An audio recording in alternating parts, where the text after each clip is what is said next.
Bonjour, bienvenue dans RCF Got Talents, l'émission de l'inspiration. Aujourd'hui, j'ai le plaisir d'accueillir le professeur Philippe Boxeau. Bonjour professeur. Bonjour Monsieur Gallois. Vous êtes professeur de médecine légale, vous êtes expert en cadavres. Oui, c'est un peu ça, expert en cadavre. Ça me fait toujours rire quand on me dit ça, mais c'est juste. Oui. Alors nous vous appelons parce que nous sommes dans un temps particulier pour beaucoup de monde autour de cette planète, dans le temps de Pâques. Qui dit Pâques dit linceul de Turin, dit tissu qui aurait peut-être enveloppé le corps du Christ, et vous avez fait une étude, ou en tout cas des recherches particulières sur cet objet. Oui, en effet. En fait, je me suis attaché à toute la littérature qui est sortie sur le linceul, tant en matière de livres qu'en matière de revues scientifiques et autres publications, pour voir. Et puis j'ai rencontré aussi l'un ou l'autre des personnes qui ont approché le linceul et qui l'ont étudié. Vous l'avez déjà vu vous-même de près? J'ai vu moi-même deux fois 2 jours. C'était lors de la même période. C'était une ostension qui avait lieu en avril 2010. Ouais, j'ai été le voir. Quelle impression ça vous a fait? Impression étrange. Impression vraiment très étrange. D'abord, il y avait une foi inouïe de la part des gens qui étaient là. Je suis pas croyant moi-même, mais je me suis laissé bien porter par cette foi-là. C'était agréable. J'étais dans une file pour approcher le linceul de tout près. Et on sentait au fur et à mesure que l'on approchait du linceul qu'il y avait véritablement chez les croyants un élan de foi terrible. Ils commençaient à prier, commençaient à se mettre en condition. Et puis une fois devant le linceul, c'était un moment, ça a duré 3 minutes en fait, qui ont paru 3 secondes où vous êtes devant le linceul. Et en fait, c'est marrant de constater que quand on est tout près, on voit rien. On le voit pas, on voit pas l'image. On voit le linceul, mais pas bien l'image. Et puis ensuite, ressortant de là, je rentrais dans l'église, et dans l'église, on est à une distance de 7-10 mètres du linceul, et là, on le voit beaucoup mieux. L'accès était autorisé à tout le monde, il n'était absolument pas payant, et c'était une ambiance de grand recueillement très prenante, je trouve. Alors, est-ce ou n'est-ce pas, en fait, le tissu qui aurait enveloppé Jésus de Nazareth?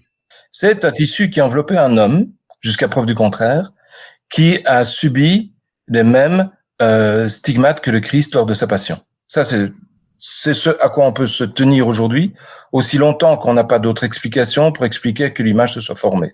Alors, c'est un objet qui fait l'objet de multiples recherches avec des personnes qui affirment, des personnes qui contredisent.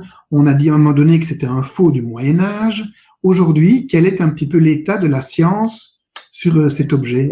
Est-ce qu'il est vraiment une époque de Jésus de Nazareth, ou est-ce que c'est un faux du Moyen-Âge? Alors, la seule chose qui permet de tenter de le dater, c'est ce qu'on appelle le carbone 14. Alors, le carbone 14, c'est un système qui permet de vérifier quel est l'âge d'un objet de préférence archéologique, puisque 1% du carbone 14 disparaît en plus de 80 ans.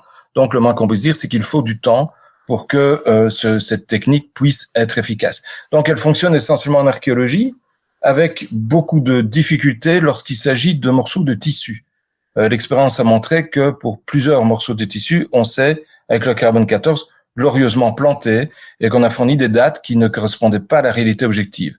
Donc, par exemple, on a une momie dont le tissu a été daté 1000 ans plus jeune que la momie. Ce qui voudrait dire qu'il y a quelqu'un qui s'est pointé un jour auprès de la momie, il lui a retiré ses bandelettes, il en a mis de nouvelles. C'est complètement stupide, c'est impossible.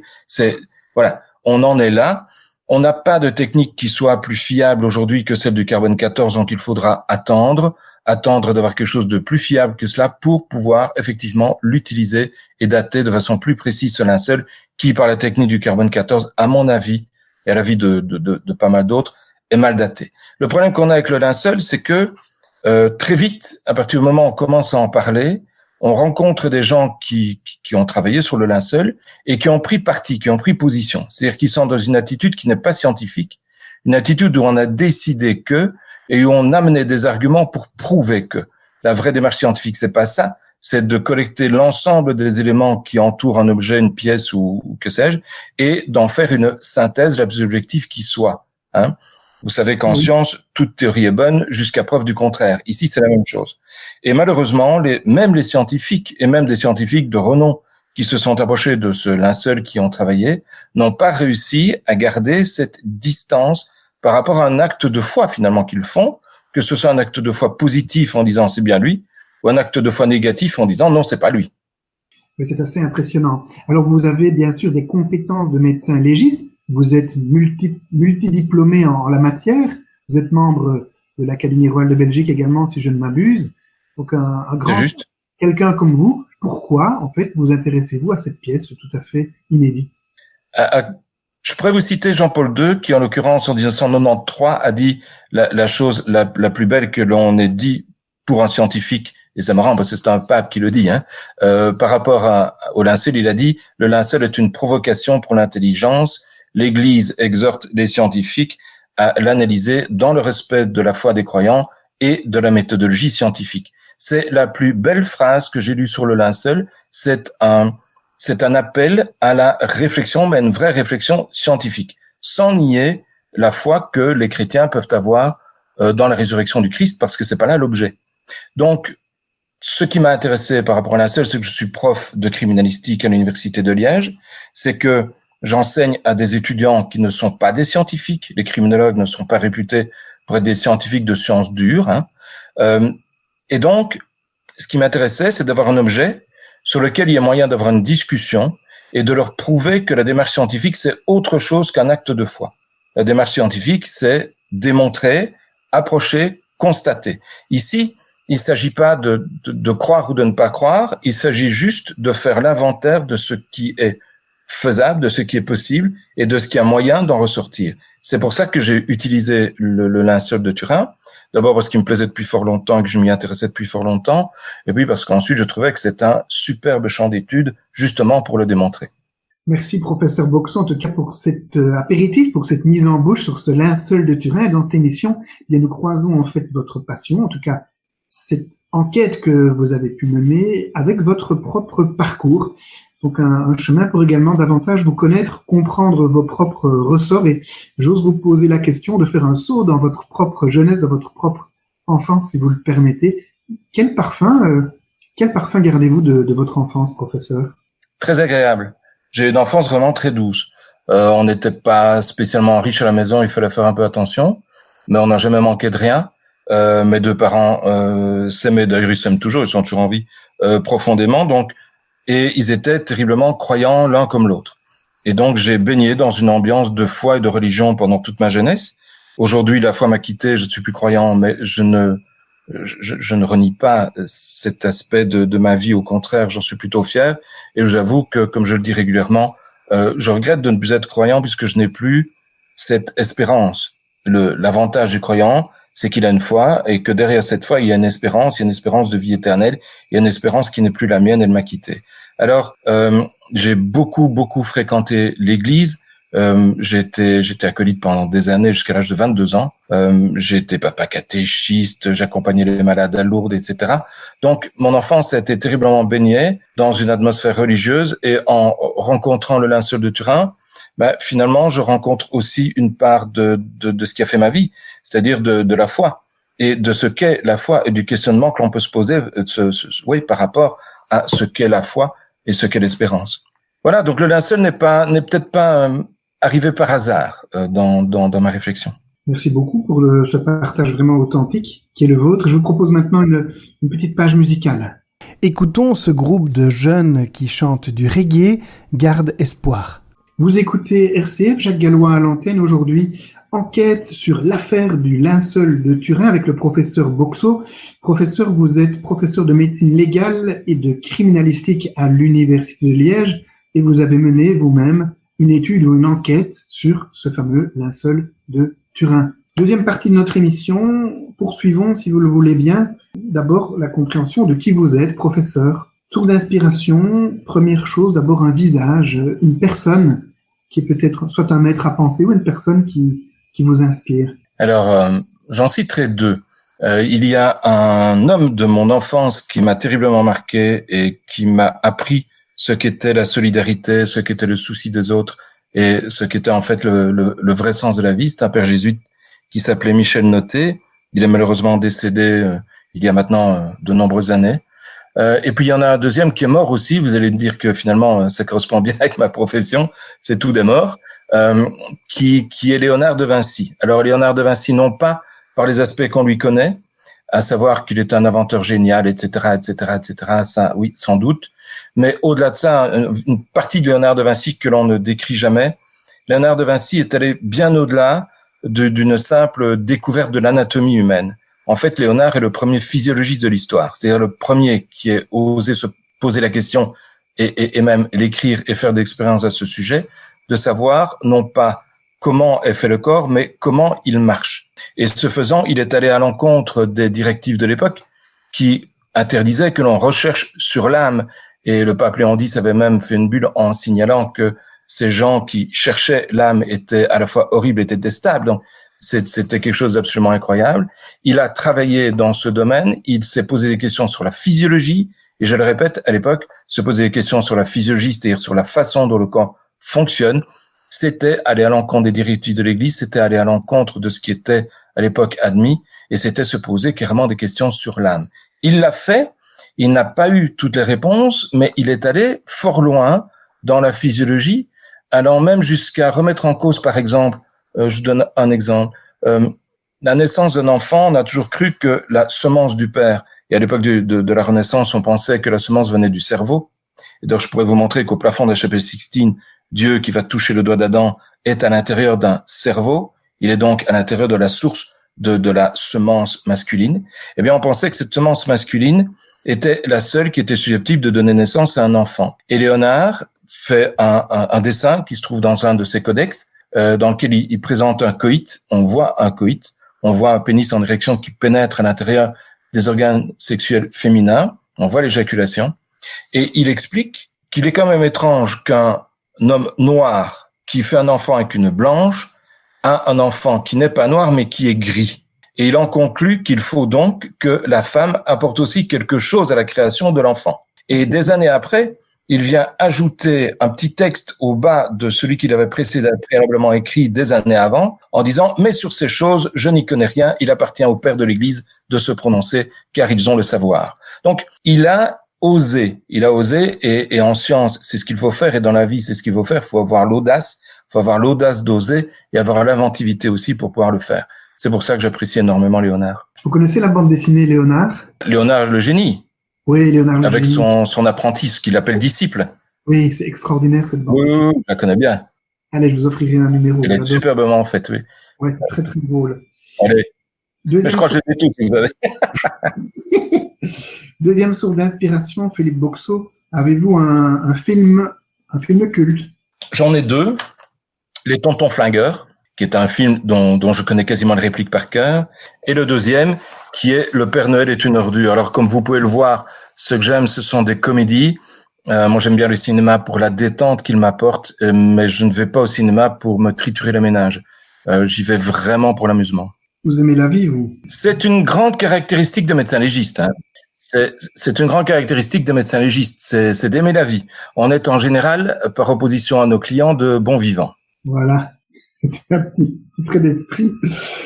Troisième source d'inspiration, avez-vous une lecture ou un livre qui vous a plu? Je n'ai pas de livre de lecture qui m'ait particulièrement saisi. Je lis beaucoup de livres. Le dernier que j'ai lu concerne Napoléon et je vous avoue que en lisant Napoléon, c'est Napoléon à Sainte-Hélène, donc c'est Napoléon proche de sa mort parce que ce qui m'intéresse beaucoup, c'est d'aller à la rencontre et des causes de décès des personnages célèbres. Ça m'amuse, c'est un petit passe-temps agréable. J'en ai même fait une conférence que j'ai intitulée Anecdotes médico-légales de l'histoire de France, où je reviens sur la mort de Louis XVII, d'Henri IV, etc. parce que c'est très intéressant à faire. Voilà, c'est le dernier livre que j'ai lu. Donc, je n'ai pas en soi de livre fétiche, de livre qui me servirait de source d'inspiration continue. Napoléon, c'est quand même un grand personnage décédé à Sainte-Hélène. Qu'est-ce que vous en retenez? Quel élément déclencheur de la mort de Napoléon pour vous? J'ai lu le rapport d'autopsie de Napoléon quand j'ai lu le rapport d'autopsie d'Henri III, d'Henri II, de Louis XIII, de Louis XIV, pas de Louis XV qui n'a pas été autopsié, Louis XVI non plus. J'ai lu le rapport d'autopsie de beaucoup de gens célèbres de l'histoire. Et dans celui de Napoléon, clairement ce qui ressort, c'est pas une intoxication à l'arsenic, c'est qu'il a un skir. C'est le mot qui est utilisé à l'époque, un skir de l'estomac. Et un skir, ça peut être assimilé aujourd'hui à une tumeur. Donc en soi, il est bien probable que Napoléon soit décédé d'une tumeur de l'estomac et non pas, comme on a voulu le faire croire, d'un empoisonnement à l'arsenic qui serait venu par la faute des Anglais, par exemple. C'est pour ça qu'il avait toujours la main sur le ventre, dans son gilet. Ah ben non, la main sur le ventre, c'est plutôt une attitude qu'il prend. Il n'avait pas mal. Le cancer de l'estomac, ça dure pas 20 ans avant d'entraîner un décès. Hein. C'est assez rapide. C'est parfois quelques années, mais c'est souvent quelques mois. Il n'avait pas mal du tout. Ce qui se passait en fait au niveau du ventre, c'est peut-être deux choses. La première, il mangeait très très vite. Il mangeait peut-être trop vite, ce qui lui produisait des douleurs à l'estomac, qui a pu aussi favoriser son cancer d'ailleurs. C'est pas bon de manger vite. La deuxième chose, c'est que c'est une façon de se tenir, c'est une façon de poser la main, c'est une habitude qu'il prend. Si vous regardez nos personnages politiques, par exemple, beaucoup ont des tics de ce type-là. Il y en a un, le prince Charles, qui met toujours une main dans une poche, par exemple, et c'est la main droite dans la poche droite. Ils ont des tics de façon à pouvoir se poser, voilà. Et je crois que chez Napoléon, c'était un tic de position. Avez-vous une citation? J'en ai deux citations que j'aime beaucoup. L'une qui me vient de Mark Twain et qui dit « Ils ne savaient pas que c'était impossible, c'est pour ça qu'ils l'ont fait ». Et l'autre qui vient de François Ier et qui dit que si on se préoccupait de l'achèvement des choses, on n'entreprendrait jamais rien. Ce sont deux citations qui m'inspirent beaucoup parce que ça veut dire qu'il n'y a rien à faire dans la vie, il faut se lancer, il faut y aller, il ne faut pas attendre que ça vienne, il faut précéder ce que l'on veut faire. Vous avez vraiment des propos d'entrepreneur, vous. Vous auriez pu être un entrepreneur, vous auriez pu être un entrepreneur dans votre vie. C'est bon, ça, on me l'avait jamais dit. Oui. Enfin, entrepreneur, je suis incapable de travailler de mes mains, hein. À part ouvrir des cadavres, ça, je suis doué, mais pour le reste, je le suis nettement moins. Professeur Boxo, en qui ou en quoi croyez-vous? Je crois en la perfectibilité de l'homme, c'est-à-dire en ce qu'il est capable, tout un chacun d'ailleurs, de tendre vers un peu plus de perfection, mais à part ça, je ne crois en rien de particulier, quoi. Je vous propose maintenant, pour rassembler tout cela, d'écouter cette page musicale qui va nous réjouir. À de suite. Michel Fugain, à présent un de ses plus grands succès, qui chante la vie Viva la Vida. Vous écoutez RCF, Jacques Gallois au micro, et aujourd'hui, petit voyage au pays de la médecine légale, au pays de l'analyse des cadavres, avec le professeur Philippe Boxo, basé à Beaufailly, professeur à l'Université de Liège, qui a mené une enquête lui-même personnelle sur le linceul de Turin. Cette pièce connue depuis le Moyen-Âge, certains croyants y voient le visage du Christ, et les scientifiques y voient un objet qui est une insulte à l'intelligence, donc un grand défi à l'intelligence. Professeur Boxo, vous avez mené vous-même des études sur ce sujet depuis bien longtemps. Oui, ce sont des études livresques et bibliographiques que j'ai fait. Je n'ai jamais eu accès à une étude directe sur le linceul de Turin. Je n'ai pas fait partie des équipes qui l'ont analysé et je vous avoue que ça fait maintenant bien longtemps que plus aucune étude n'a pu être réalisée. L'Église n'a plus donné son aval à quoi que ce soit ou presque. Donc oui, j'ai interrogé la littérature, j'ai beaucoup lu là-dessus, j'ai été le voir de près sans pouvoir l'interroger, mais le voir de près. Et j'en ai fait une synthèse destinée aux étudiants en criminologie. Vous dites que l'Église a arrêté les recherches scientifiques sur le linceul? C'est ça. Pour l'instant, il ne se passe plus rien sur le linceul. Il faut savoir que l'Église en a autorisé quelques-unes qui étaient particulièrement bien menées d'ailleurs et très bien faites sur le linceul et que objectivement, on pourrait les poursuivre à l'infini, ces différentes expériences. D'une part, d'autre part, elles ont généré des appréciations tellement aléatoires et surtout différentes selon les scientifiques qui les ont fait ou les scientifiques qui les abordent, que finalement, on a l'impression de ne pas avancer quant à savoir si on a affaire vraiment au linceul du Christ ou pas. Et je vous avoue que la situation est parfois très tendue entre les différents scientifiques qui s'en approchent. Pouvez-vous nous raconter l'origine potentielle de cet objet? On parle du Mandylion qui est apparu à Constantinople lors du sac de Constantinople en 1204. Depuis, on a l'air de tracer l'objet qui est passé par la Haute-Savoie. Racontez-nous un petit peu l'histoire connue de ce bout de tissu.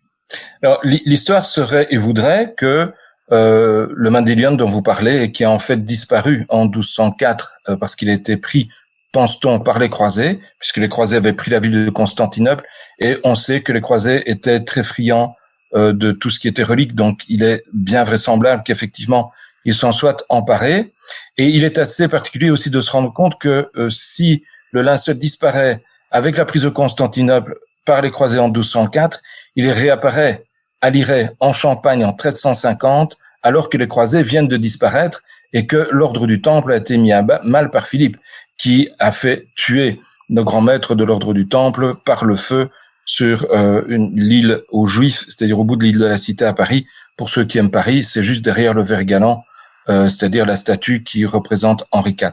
Alors, ce Mandylion, on ne connaît pas très bien son origine, mais il semble qu'il remonte à bien plus loin que la prise de Constantinople, puisqu'il est cité dans la littérature d'époque, puisqu'il y en a pas mal d'icônes aussi qui le montrent. On pense qu'il remonte, ou il pourrait remonter, certains l'affirment, à l'époque du Christ, et donc il pourrait être le linceul qui a entouré le Christ. Alors, le débat est très vif à ce sujet. Il est encore renforcé par le fait que, aujourd'hui, personne ne peut affirmer que le linceul qui apparaît à Liray en Champagne en 1350 est le Mandylion qui a disparu en 1204 à Constantinople. On n'en a pas la preuve, on n'en a pas la trace. Alors, c'est une histoire qui est très compliquée, le moins que l'on puisse dire, et les historiens nous sont de peu d'aide à cet égard, car ils ont des sources qui sont des sources directes ou indirectes, mais peu descriptives, et qui ne permettent pas, ce serait déjà fait depuis longtemps, de tirer quelques conclusions que ce soit à cet égard. Le Mandylion a été assimilé au linge que Véronique a appliqué sur le visage du Christ lors de sa passion, lors du chemin de croix. Je vous rappelle que cet épisode n'est pas attesté par les évangiles, mais se trouve dans les évangiles apocryphes, d'une part, que d'autre part, si vous allez voir les chemins de croix dans les églises, vous verrez qu'à de nombreux endroits, Véronique n'existe pas, n'est pas présentée. La plus grande représentation de Véronique que j'ai vue, c'était à Barcelone, sur la façade de la Sagrada Familia, où il y a une très très belle représentation qui est là-bas réalisée. Mais voilà, Véronique, c'est un personnage qui se confond avec l'histoire du tissu qu'elle tient, puisque si vous traduisez Véronique, Vera Icona, ça veut dire la vraie image. Hein. Donc Véronique se confond avec le linceul.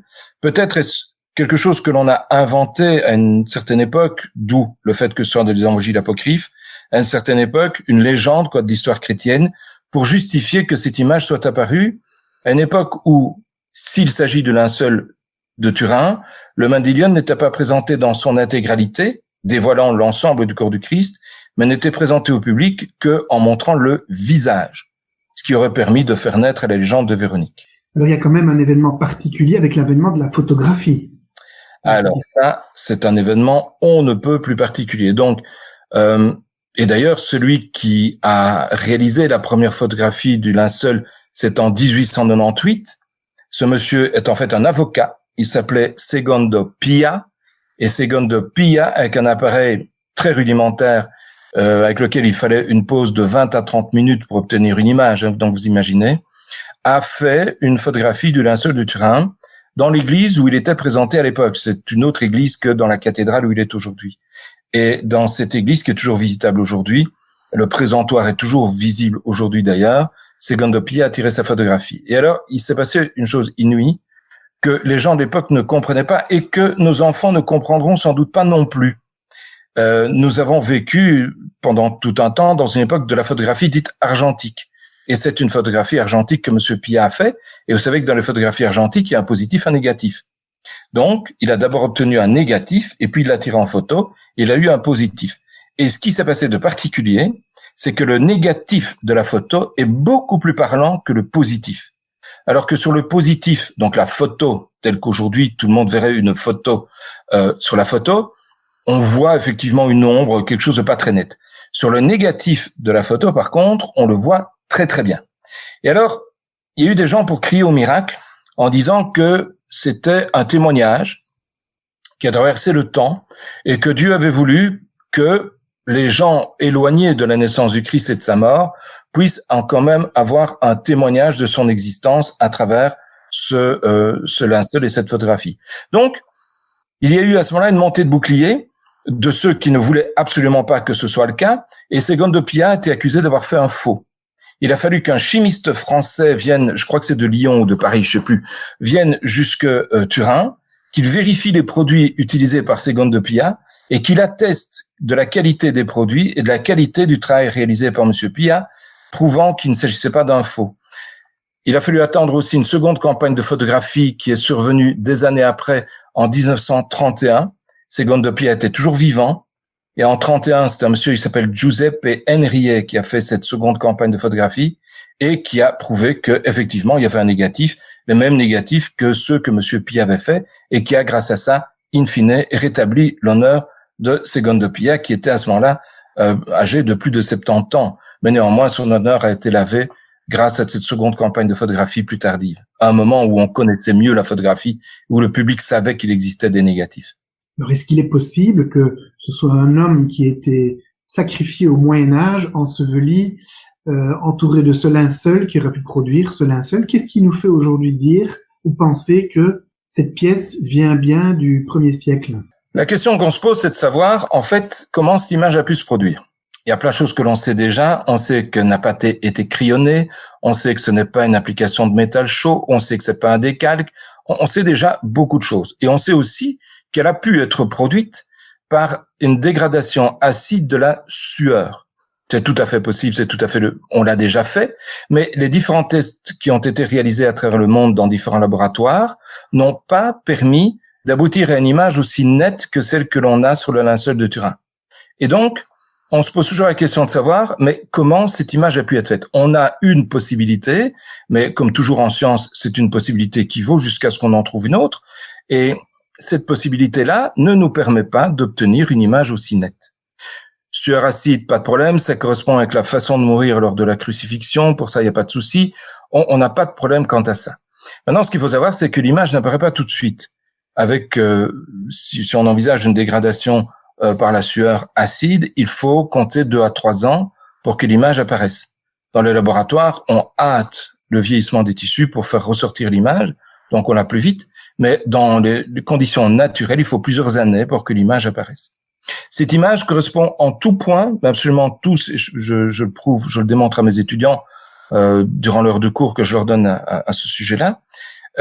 Tous les points sont rassemblés pour démontrer qu'il s'agit bien de quelqu'un qui est mort, si ce n'est pas le Christ, en tout cas comme lui, avec une couronne d'épines plantée dans le crâne, avec des coups reçus au visage, avec une abrasion du dos dans la région qui correspond à l'endroit où la croix était portée. Attention, la croix portée, c'est pas comme on la monte dans les églises, hein, c'est pas une croix complète. C'est juste c'est déjà pas mal, ça fait 40 à 50 kilos quand même, la partie sur laquelle les mains sont attachées ou les membres sont cloués, les membres supérieurs. Donc c'est la partie horizontale et non pas verticale de la croix. C'est la passion du Christ, en fait. C'est ça. On a toutes les traces et on a aussi des traces de flagellation, et d'après les traces que je vois, je peux vous dire qu'il y a 2 personnes qui ont frappé le corps de ce personnage, l'un étant plus grand que l'autre. Ça se voit en fonction de l'orientation des traits qu'ils ont, des traits de coups de fouet qu'ils ont donnés. Donc, en fait, on a sur le linceul énormément de choses. On a aussi des grains de pollen, on a des traces de terre, on a un peu de tout. Malheureusement, pour le pollen en tout cas, le pollen n'a pas été étudié de la façon la plus scientifique qui soit, et fait encore aujourd'hui l'objet de beaucoup de critiques. Il faudrait recommencer, en fait, l'étude des pollens qui sont présents sur le suaire pour avoir une meilleure approche, une approche plus scientifique de ce qui existe. Le monsieur qui a fait ça est malheureusement aujourd'hui décédé, et il avait réalisé des études. Il nous avait montré, j'étais pas là, hein, il avait montré à l'époque, j'étais pas encore né, je crois, des traces sur le linceul qui tentait à prouver, c'est en 73-78 qu'il a fait ça, qui tentait à prouver que la plupart des pollens qui étaient présents sur le linceul étaient des pollens de plantes de Palestine, dont certaines ne fleurissaient qu'à Pâques. Alors ça, c'était vraiment top. On avait là la preuve que le linceul avait séjourné en Palestine de façon importante, et ensuite qu'il y avait des grains correspondant à la période de Pâques, c'est-à-dire à la période où justement le Christ est décédé et a été mis au tombeau. Donc, ça correspondait bien. Malheureusement, le résultat de ces études, le résultat de ces recherches, il n'a pas publié tel qu'il aurait dû, tel qu'aurait dû le faire un scientifique, et aujourd'hui, c'est totalement remis en question, raison pour laquelle, il faudrait le refaire. Ah, c'est une aventure tout à fait passionnante. Ça déchaîne les passions. On le sent bien s'approcher de cet objet, ça peut s'approcher du Graal. En effet, la science et la foi s'affrontent, et c'est vrai que la science doit rester la science. Vous avez bien raison. Je vous propose de nous retrouver après cette petite page musicale. Vous écoutez RCF Jacques Gallois pour la dernière partie de notre aventure enquête avec le professeur Boxo, professeur de médecine légale à l'Université de Liège, membre de l'Académie royale de Belgique, donc quelqu'un de probablement crédible et également expert sur cette pièce de tissu que l'on appelle le linceul de Turin. Dernière partie, professeur, vous êtes donc médecin légiste, donc vous avez beaucoup de rationalité dans l'approche de cette pièce de tissu. On a abordé les pollens, on a abordé le tissu, on a abordé les flagellations, les coups. Vous avez même dit que dans les deux personnes qui ont flagellé, il y avait un grand et un petit. Mais maintenant, je voudrais vous poser, par exemple, la question du sang, des taches de sang qu'on a pu retrouver sur ce linceul. Quel est le rhésus? Quel est le type de sang qui a été trouvé sur ce tissu? Qu'est-ce que ça nous apprend? Alors, on a trouvé du sang sur le linceul de deux types. Du sang coagulé, et c'est même étonnant ça, parce qu'en fait, vous avez déjà tous porté un sparadrap dans votre vie. Quand vous enlevez le sparadrap, vous voyez souvent que, à moins que le sparadrap ne soit d'une constitution particulière telle qu'il en existe aujourd'hui, le caillot qui était enfin en surface, la croûte quoi, s'arrache en partie avec le sparadrap. Or ici, on n'a pas de trace d'arrachement. Le sang et les caillots de sang qui se présentent sur le linceul sont du sang parfaitement rouge, d'un rouge très vif, et ne sont pas arrachés. Ça, c'est une chose qui a été mise en évidence par pas mal de gens qui tendaient à montrer ou à démontrer que le linceul était une fabrication humaine et que le sang en question, il pouvait pas avoir été déposé par quelqu'un qui avait été déposé dans le linceul. Deuxième chose, c'est bien du sang humain. On a dit aussi, il y a eu toute une campagne à une certaine époque disant que c'est du sang animal. Eh bien non, c'est du sang humain. C'est du sang humain du groupe AB. Je n'ai pas le rhésus, mais c'est du sang humain du groupe AB que l'on voit essentiellement aux endroits de taches rouges sur le linceul. Il y a un autre sang que l'on trouve ailleurs, il est du même groupe sanguin, rassurez-vous, mais c'est plus du sang ante-mortem, c'est du sang post-mortem. Vous savez, quand quelqu'un a une blessure au flanc, comme le personnage du linceul en a une et comme le Christ en a une, à partir du moment où il est mobilisé, il se fait des écoulements par la blessure, la plaie du flanc. Ces écoulements qui ont lieu par l'effet de la gravité, de la pression atmosphérique, quoi. Et ici, quand le personnage a été couché, qu'il était en position couchée, du sang a continué à s'écouler de la plaie du flanc droit, et il est venu se loger. Vous n'avez qu'à vous mettre en position couchée, vous verrez. Quand vous êtes en position couchée, ce qui repose sur le plan sur lequel vous êtes couché, c'est essentiellement l'occipital, donc la partie postérieure du crâne, les épaules, le haut du dos mais pas le bas, et les fesses, ensuite les mollets et puis les talons. Eh bien, dans le creux du dos, le sang est venu se déposer et on a une trace de sang qui est du sang post-mortem, c'est du sang qui n'a pas cailloté, qui est présente à cet endroit-là en relativement grande quantité. Il contient pas mal de sérum, il contient beaucoup de bilirubine. C'est du sang clairement de quelqu'un qui a souffert. Et alors, ce qui est intéressant, vraiment très intéressant, à propos de cette plaie au côté, c'est que quand on la regarde, cette plaie, on constate qu'elle a été faite, pour un médecin légiste, c'est très clair, par un instrument piquant-tranchant. Un piquant-tranchant, c'est un poignard, c'est aussi une lance. C'est un instrument qui est piquant sur son extrémité et tranchant sur au moins un de ses bords. La forme de la plaie, c'est ça. Et alors, quand on regarde correctement le sang qui se trouve dans la partie du dos, donc le sang post-mortem, c'est du sang qui contient pas mal de sérum. Et dans l'évangile, je crois que c'est de Jean, je ne crois pas, je suis sûr, il est décrit que le soldat a pris sa lance, l'a portée au côté droit du Christ, qui s'en est écoulé d'abord de l'eau et ensuite du sang.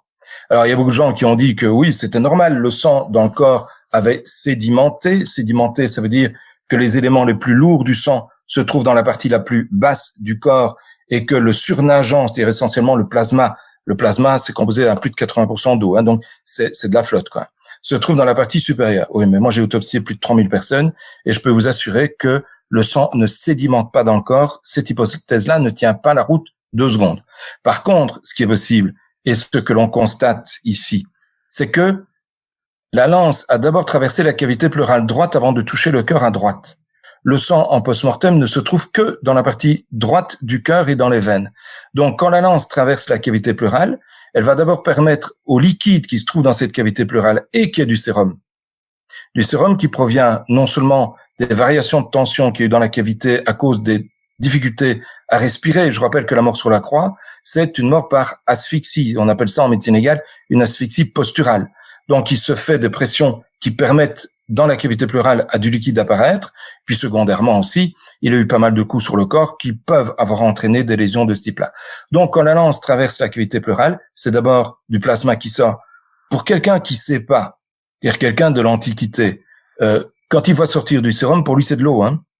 Donc de l'eau d'abord, et puis secondairement la lance arrive dans le cœur, qu'elle touche in fine, et alors arrive du sang qui provient du cœur droit. Donc cette observation de l'évangéliste, elle est particulièrement juste, elle est fondée sur la physiopathologie de la mort par asphyxie posturale précédée d'une flagellation comme le personnage qui est présent sur ce linceul l'a subi. Alors vous savez, faire un faux qui aille jusqu'à ce point dans le particularisme, parce qu'il s'agit bien ici d'un particularisme, c'est purement impossible à l'époque du Moyen-Âge. Au Moyen-Âge, quand on faisait un faux, on les faisait pas comme ça. Si vous voulez, je vous en montrerai. Vous voyez tout de suite que c'est un faux. La culture du faux au Moyen-Âge n'est pas la culture du faux que nous avons aujourd'hui. Et dire que le linceul de Turin est un faux du Moyen-Âge est une ineptie sur le plan historique. Les historiens du Moyen-Âge nous le disent, quoi. D'accord. Professeur, vous faites allusion en fait à l'évangile de Jean vers le chapitre 19-20, en fait, où il y a un petit point qui m'interpelle et je voulais vous le partager. Quand l'évangéliste Jean, qui a connu le Christ, raconte la vie de Christ, à un moment donné, donc le cœur de Jésus est transpercé et Jean s'arrête d'écrire et il fait une petite parenthèse en disant « Cher lecteur, ce que je viens d'écrire, je l'ai vu et c'est vrai. » Il ferme la parenthèse et puis continue d'écrire. J'ai toujours été très interpellé par cette posture d'écriture. C'est comme Hitchcock dans le film, quoi. À un moment donné, il passe devant la caméra, il dit « Coucou, je suis là ». Oui. Et donc, l'évangéliste Jean, à ce moment-là, c'est très interpellant. Il passe devant la caméra et il dit « Ce que je viens de vous dire là, c'est vrai, je l'ai vu de mes propres yeux ». Professeur, peut-être une dernière question pour conclure. C'est un sujet passionnant, un sujet absolument vaste. On a parlé régulièrement de miracles eucharistiques, notamment dans nos contrées ici en Belgique, donc des hosties qui ont saigné, qui ont été des éléments assez inexpliqués de tout temps, notamment notre propre pape en Argentine, qui a fait étudier à un moment donné une hostie miraculeuse dans un laboratoire à New York, et on retrouve ce fameux sang AB, qui est un sang quand même extrêmement rare, d'après ce que l'on peut comprendre, et on se rend compte que beaucoup de pièces ont ce sang AB. Avez-vous vous-même déjà un petit peu analysé des rapports d'études de certaines hosties qui auraient saigné et qui en fait toutes convergent vers un genre de muscle cardiaque? C'est assez surprenant. En fait, non, je ne l'ai jamais fait. J'ai jamais eu accès à il faut dire aussi que je n'ai jamais cherché à avoir accès à ces rapports-là. Mais vous m'intriguez, donc je pense que je vais le faire. On a aussi des statues qui ont pleuré. Je ne sais pas quel a été le résultat des analyses qui ont été réalisées. Ça ne m'étonne pas du pape François qui les fait faire ces analyses. C'est un jésuite. C'est un homme qui aime la vérité, qui aime aller au fond des choses, tels que je les ai connus quand j'ai fait mes études. C'est le même genre. Je les aime bien.